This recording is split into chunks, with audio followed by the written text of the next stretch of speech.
Hell is reaching deep inside of her. Stormy seas and lost souls. She's dreamt of this before. They say dreams are visions of our memories, thoughts, and fears, as seen by our inner eye.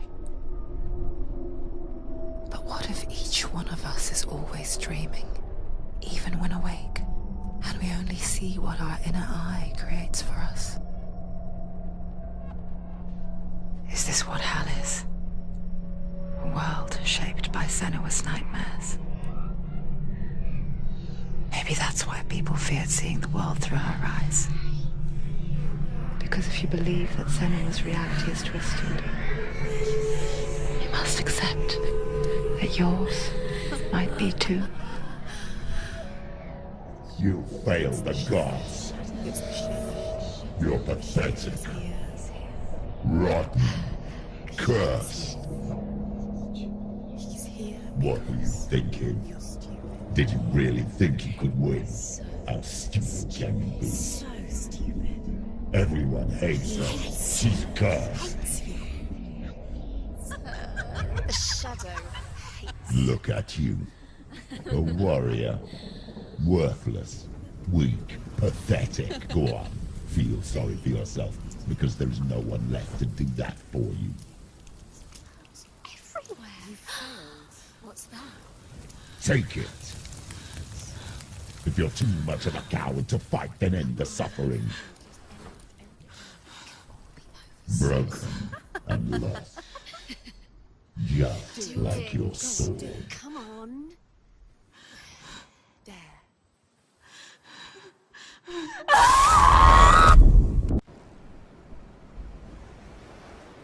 Why go on when you give everything and face that which torments you, only to find that it is worse than you could have imagined?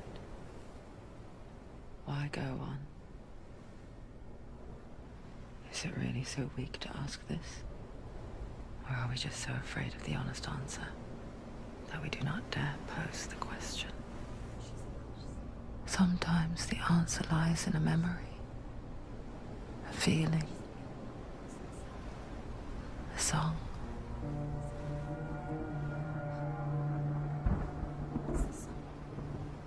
It's not real. It's a trick. It's not real. It is real. Listen to it. Don't give up. Did it? It's Not like this. It's not real. It is real. It's a trick. Don't trust it. Maybe you're already dead. Who are you? Do you still believe in yourself? No, it's not. It's a trick. It's a trick. He's already dead. He can't be here. It's impossible.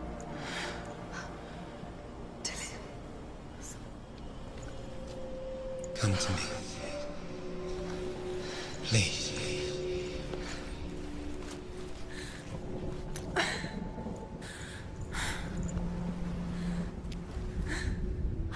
The light. Go towards the light. It's him. There he is. It can't be him. It's just a trick. It's in your mind. No, he's here. It's in your mind. It's real. It's happening. Go towards it.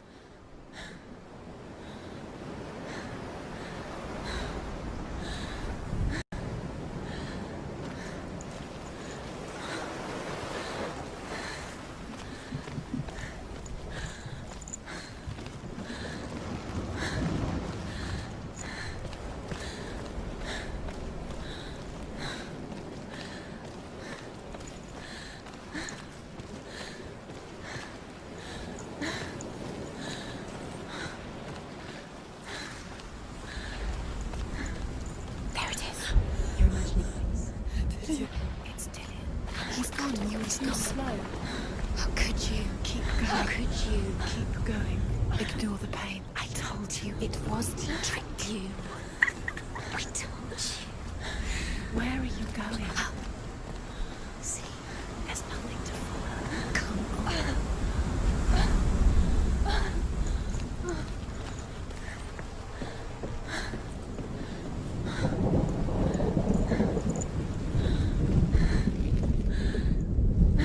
Before she first met him, she was not in a good place. Just a teenager, but not like the others. Barely functioning, she rarely left the house. Her father, Zinbel, made sure of that. Only occasionally did she venture out on her own, collecting firewood and herbs. Errands out in the Orkney plains. That was her world. Like this one. Barren and lonely.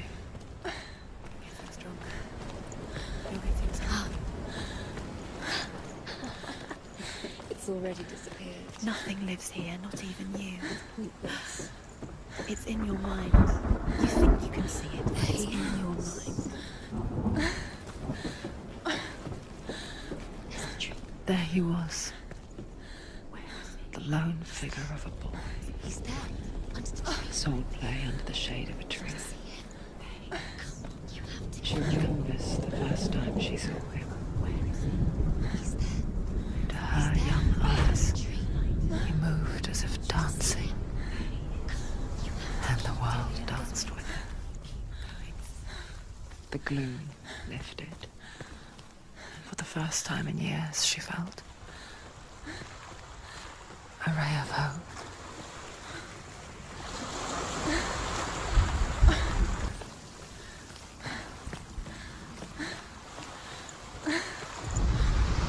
The Northmen tell of a great hero. His name is Sigmund. His father's hall was built around a great tree, and one day, Odin comes and thrusts a sword into the tree, a gift to whomever can release it. Many try, but the sword only comes out at Sigmund's touch. His brother-in-law, King Siggeir, wants it, but Sigmund refuses him, so King Siggeir plots revenge. He invites Sigmund and his brothers to a feast, but when they arrive, they are met with an army, not a warm welcome. King Siggeir captures Sigmund and his brothers, steals his coveted sword, and readies them for execution.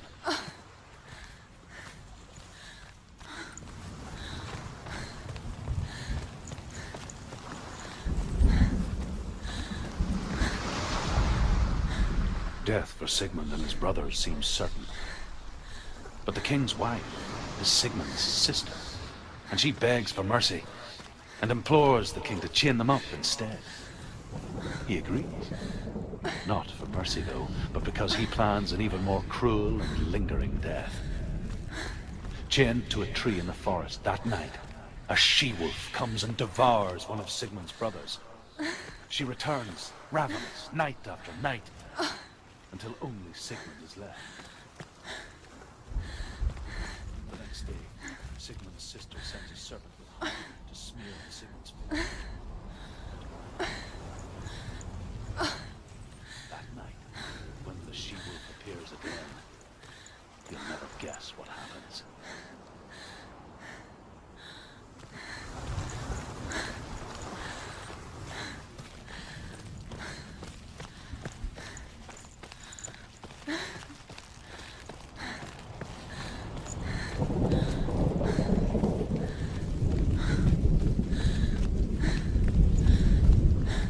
Day after day, watching from afar, she mimicked him, perfecting her own secret dance,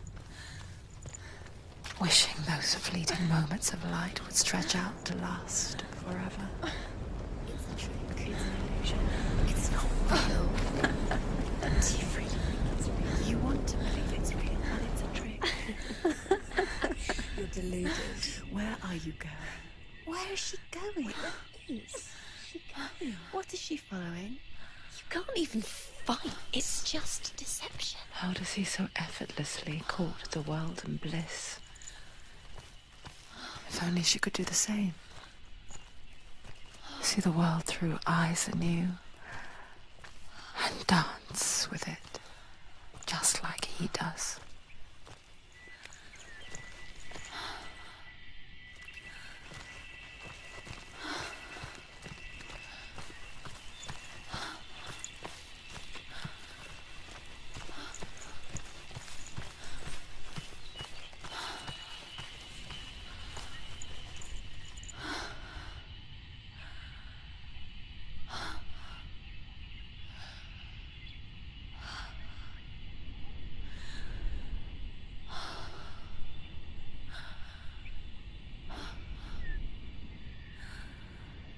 What's your name?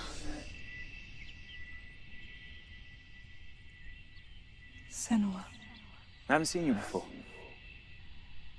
I don't leave home much. Oh, Zeno's daughter. I have to go. Wait. Who taught you to fight like that? No one. No one. Well, I watched you, and You learnt all of that from watching me? You should become a warrior, you know. me?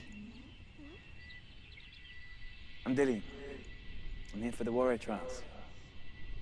Just come and watch. And bring your sword. You can't put it into words. That moment when you look into the eyes of the one who's supposed to reassure you, make you feel safe. It only takes an instant. Fear swallows you before you have a chance to make sense of it. And darkness becomes a part of who you are. You killed him. But her world changed the day the Northmen took him from her. Senua knows that there's no going back to how things were.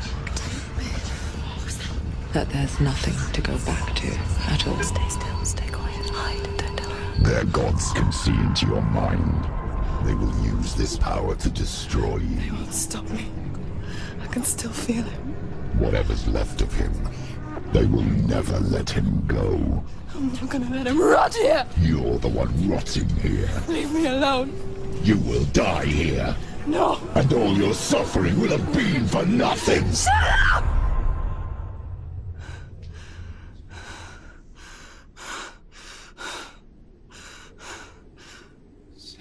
Dillian? Is that you?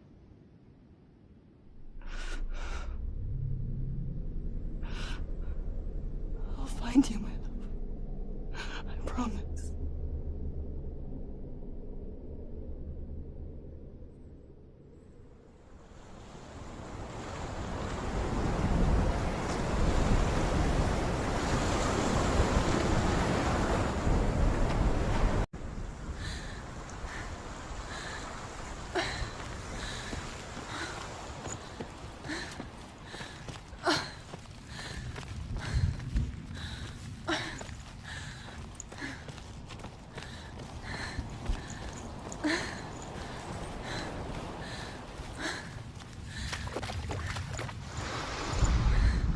As the she-wolf licks the sweet honey from Sigmund's face, he bites the wolf's tongue.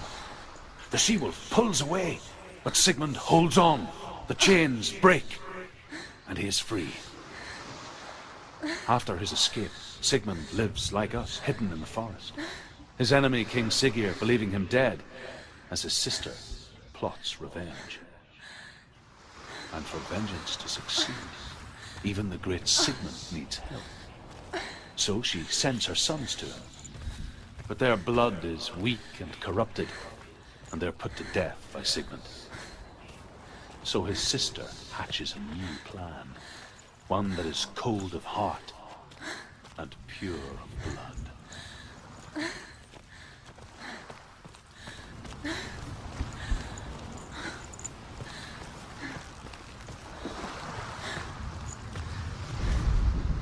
Sigmund's sister trades shapes with a sorceress, and in disguise, she lies with her own brother. She gives birth to a son named Sinfjotli. After a time, she sends him to the forest to Sigmund. He tests the boy and finds him strong and fearless, and so they go to take their vengeance on King Siggeir.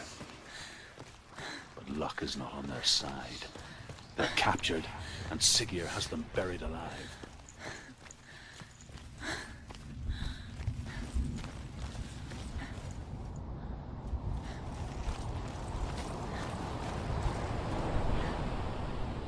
Take it. A sword. Take it. Dillian left it for you. Take it. Take it. Take it.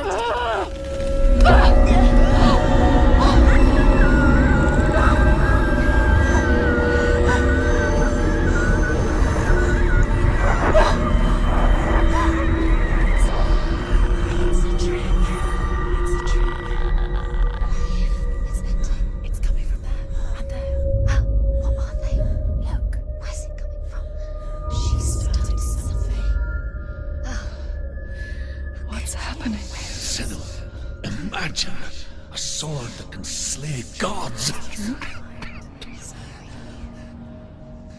Its name is Gramr. It was forged by the god of all Northmen, Odin, and gifted to Sigmund, a great warrior. I need this sword. It's important. Can you help me? The sword appears whole, but it is an illusion. It shattered into shards long ago. It is said a great warrior can reforge Gramr by answering the trials of Odin, one for each shard. The roots of the Tree of Death will take you to new lands where you will face the trials. Go to the shards. Go to the shard. Where is it? Find it. There it is. Focus. There's the shard. Focus. Focus. Use your eyes. Look. Get closer. What can you see? Go to it. I want to tell you a story about a god of the Northmen called Balder. The second son of Odin. He was beautiful, good and wise. He was fair of feature, he spoke fair words, he gave fair judgments. Light shone from him. Only good things were told of him. Yet he was the first of the gods to die.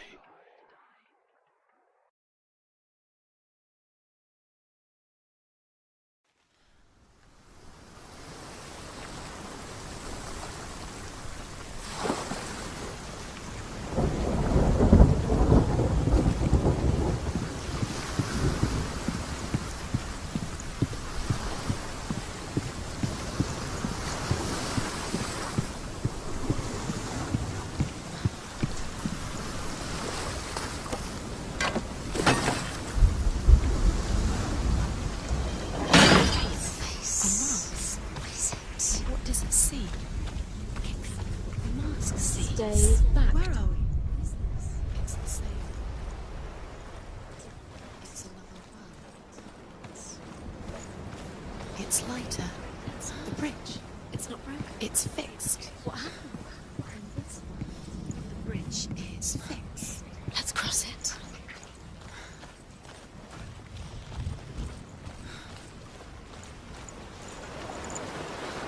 Dillion is in there. Don't forget. You can feel it. It's the secret. You need the runes to find Dillion. You need Dillion. He's waiting for you. He always said he would wait. He's close. He cares about The Northmen tell this story about the death of Balder. It begins with dark dreams.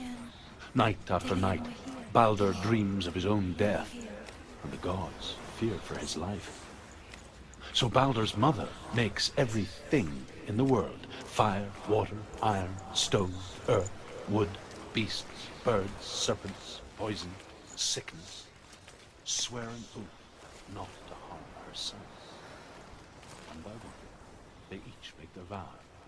Neither weapons nor wood will injure him, Balder's mother boasts.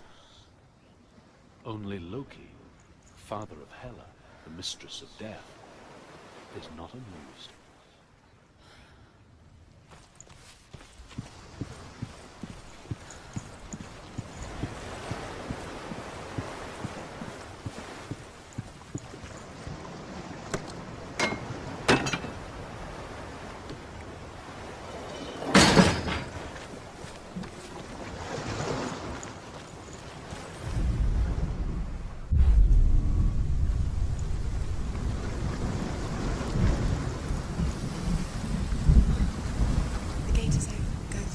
Go through it.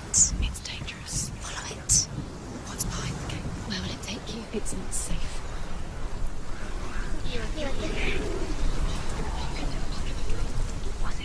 Dillion. There he is. There he is. What are you waiting for? Quick, find a way. Find him. Go through. Where is he? Where's he gone?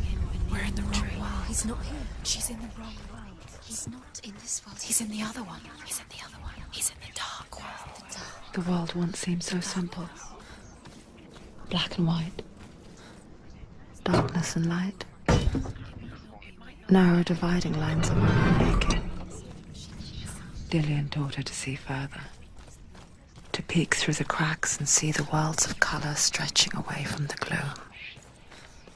And Senua explored new paths into the unknown.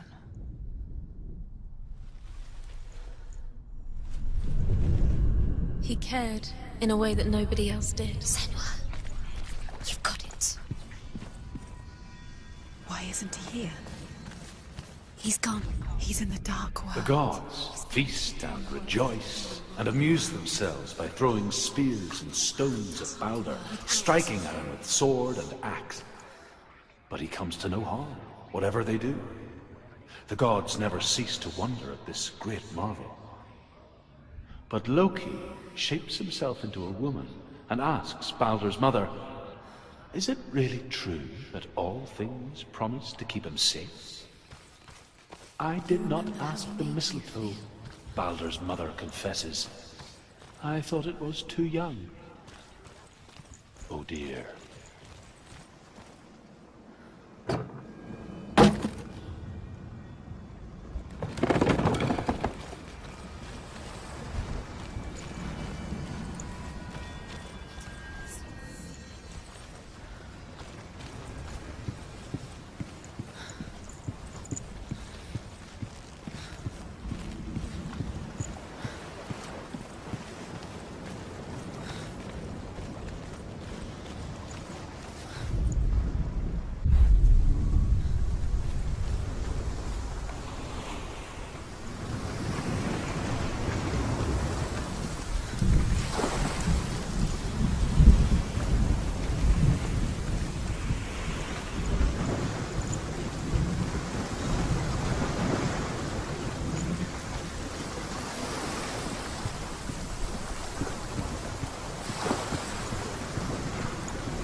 Things that are most precious to you.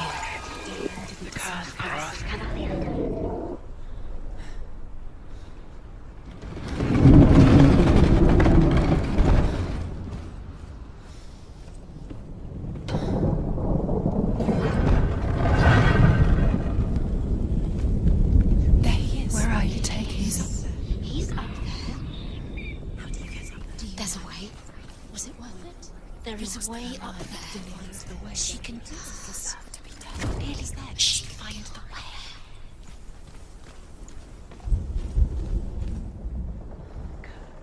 Makes a dart out of mistletoe and goes to the gods as they throw things at Balder. The blind god, Huth, was there. Loki asks him why he wasn't taking part. Huth says, "I cannot see where Balder stands, and even if I could see him, I have no weapon." When you had the chance. Loki replies, "Here is a wand. I will tell you where he stands." And Huth throws the mistletoe at Balder. It pierces through him, and to everyone's horror, Balder is killed. And for this, Huth is slain.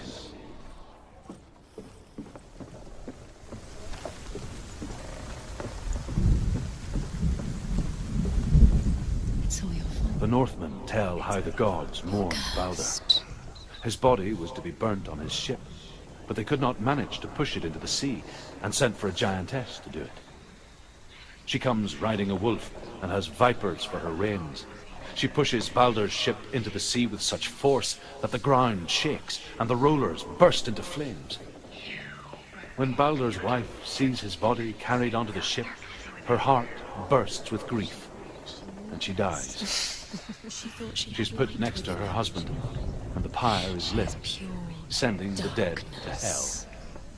But even so, the gods cannot accept his death.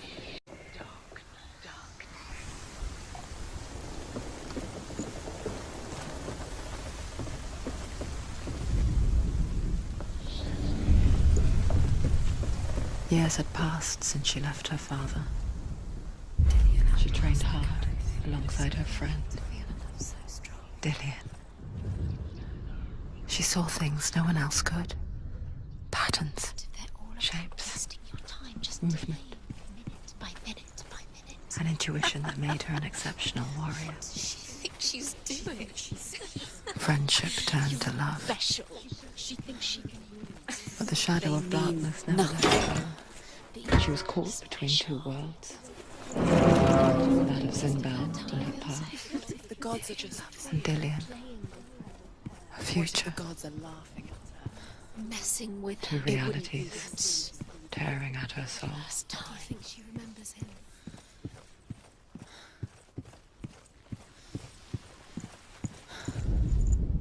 Overcome with grief, the gods send Hermod to ride to Hell and ask Hela to let Balder return home. All the gods are weeping, he says.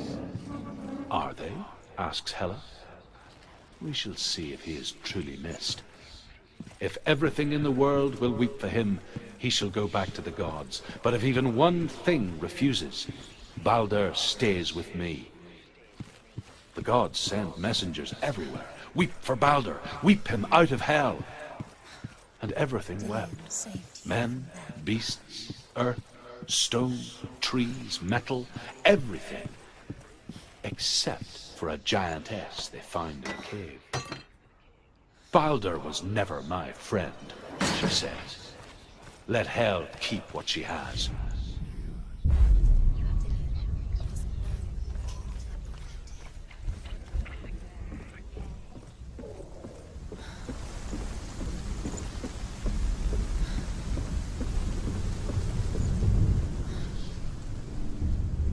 Wasting your time. You have no time for this. Speed up. These rules mean nothing. It's all part of it. You have no trials to distract you. We've set you up. Now they're going to watch you. What if these trials mean nothing? Laughing at you. What if they take you closer to Dillian? Letting this get in the way. What if they are just to tire you out, make you weak before the battle? He didn't believe that she was cursed. He saved you when everyone else turned their backs. What if this is pointless? What are you doing? Why did you think you could make this work? You keep seeing runes. You see runes everywhere. Everywhere? But what if they're not real? What if they don't actually make sense? What if they're a trick? The gods were lying. If you think it makes sense, maybe the gods are playing with you. It makes sense in your mind, but it doesn't make sense in your words. But it doesn't mean anything. You can't read this language, you don't understand. Sinbad was right. You're wasting time. You're cursed. You'll never succeed. Slow! Quicker! Dillian!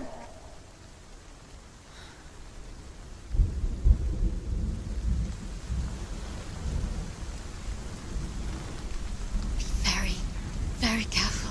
Dillian never much cared for the underworld, and looked dimly upon the druids, like her father, Sinbad. I guess he took after his father, a chieftain who believed nothing he couldn't see, and he happened to be blind. She felt safe in Dillian's arms, learned to see the world through his eyes, and slowly, the darkness that had bound her so tightly began to unravel. Be quick. Be quick. Be careful. Breathe. It's not safe. You're going to fall. You're going to fall. No, she's not. She's not going to fall. She's strong. She's steady. She can do it. You can do it, Senua.